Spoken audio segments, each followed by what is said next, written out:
कांग्रेस की करामात, हिंदू मंदिरों पर करवाया सरकारी कब्जा और मुस्लिम वक्फ बोर्ड को किया मालामाल। और कांग्रेस ने इस वक्फ बोर्ड को इतना मालामाल किया कि देश में सबसे ज्यादा संपत्ति सेना और रेलवे के बाद इस वक्फ बोर्ड के पास है। और इस वक्फ बोर्ड की इतनी संपत्ति है कि जितना पाकिस्तान का कुल क्षेत्रफल है उससे भारत में जो वक्फ बोर्ड है उसके पास 1 लाख वर्ग किलोमीटर ज्यादा जमीन है। मतलब पाकिस्तान से भी बड़ा वक्फ बोर्ड है जो भारत में। एक हिस्सा तो पाकिस्तान के रूप में भारत से अलग हो गया, लेकिन कांग्रेस ने उससे भी एक बड़ा हिस्सा भारत के अंदर निर्माण कर दिया। जी हां, लोकतंत्र की दुहाई देने वाली कांग्रेस और राहुल गांधी, इन्होंने इस वक्फ बोर्ड को इतनी ज्यादा सत्ता दे दी कि यह वक्फ बोर्ड अगर आपके गांव पर दावा करता है कि यह संपत्ति वक्फ की है, आपके घर पर दावा करता है कि यह संपत्ति वक्फ की है, तो आप लोग इस वक्फ बोर्ड को ना हाई कोर्ट में चुनौती दे सकते हो, ना सुप्रीम कोर्ट में चुनौती दे सकते हो। मतलब कांग्रेस ने इस वक्फ बोर्ड को हाई कोर्ट और सुप्रीम कोर्ट से भी बड़ा बना दिया। जी हां, यही कांग्रेस लोकतंत्र बचाने की बात करती है, समान अधिकारों की बात करती है, तो फिर क्या बहुमत हिंदुओं के कोई अधिकार नहीं है? देश को तोड़ने वाली कांग्रेस ने इतनी ज्यादा तुष्टीकरण की राजनीति कर दी कि एक वर्ग विशेष को ऐसी छूट दे दी कि आप सोचिए कि हम उसे कोर्ट में भी चैलेंज नहीं कर सकते। जहां वक्फ बोर्ड हाथ रख दे वो जमीन उसकी, उस पर आप कुछ भी नहीं बोल सकते। आज यही कांग्रेस लोकतंत्र बचाने की बात कर रही है। भाई, लोकतंत्र तो समानता की बात करता है, फिर किसी वर्ग विशेष के एक धार्मिक बोर्ड को आपने इतनी ज्यादा सत्ता किस आधार पर दी?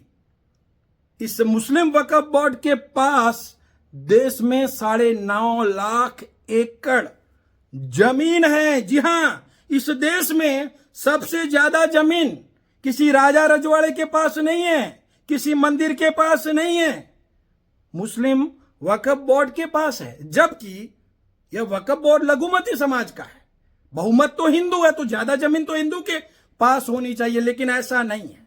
बहुमती के नाम पर हिंदुओं का सबसे बड़ा शोषण इस देश में कांग्रेस के द्वारा हुआ है, क्योंकि कांग्रेस ने ऐसे कायदे बनाए कि हिंदू मंदिरों की संपत्ति तो देश के लिए बटी, लेकिन जो मुस्लिम बोर्ड बने वो केवल मुस्लिम समाज के लिए बने। अब आप इस वक्फ बोर्ड में देश के नागरिक आप हैं, लेकिन आप उसके सदस्य नहीं बन सकते। वक्फ बोर्ड का सदस्य बनने हेतु आपका मुस्लिम होना जरूरी है, जबकि संपत्ति देश की है। तो सोचिए कांग्रेस ने किस तरीके से तुष्टीकरण की राजनीति चलकर इस देश को सांप्रदायिक तनाव में झोंक दिया, इस देश को धार्मिक विवाद में झोंक दिया। और वही कांग्रेस आज लोकतंत्र बचाने की बात कर रही है, जबकि आज वर्तमान जो भाजपा की सरकार है वो इसी जो वक्फ को जो अनियंत्रित सत्ता दी हुई है उस सत्ता पर संशोधन करने हेतु जो लोकसभा में विधेयक लाए हैं, उस विधेयक का भी कांग्रेस, राहुल गांधी, सपा के अखिलेश, तृणमूल कांग्रेस की मायावती, अकबरुद्दीन ओवैसी, ये सब मिलकर विरोध कर रहे हैं। मतलब यह विरोध सरकार का नहीं है, यह विरोध देश का है, यह विरोध देश में चल रहे लोकतंत्र का है, यह विरोध हिंदू समाज का है। क्योंकि लोकतंत्र अगर समानता की बात करता है तो फिर किसी सांप्रदायिक बोर्ड के पास, किसी सांप्रदायिक सत्ता के पास, संस्था के पास इतनी ज्यादा अनियंत्रित सत्ता कैसे हो सकती है कि उस बोर्ड को आप सुप्रीम कोर्ट में भी चैलेंज ना कर सके। कल कोई आपका घर कब्जा लेगा, कल कोई आपका गांव कब्जा लेगा। और इस वक्फ बोर्ड ने दक्षिण भारत में एक गांव के ऊपर भी अपना दावा ठोक दिया है। आप सोचिए कि कितनी ज्यादा सत्ता कांग्रेस ने इन लोगों को दी हुई है। बिल्कुल हम समर्थक हैं लोकतंत्र के, और लोकतंत्र देश में मजबूत होना चाहिए, लेकिन जो कांग्रेस लोकतंत्र बचाने की बातें कर रही है वो बिल्कुल खोखली है। जय श्री राम।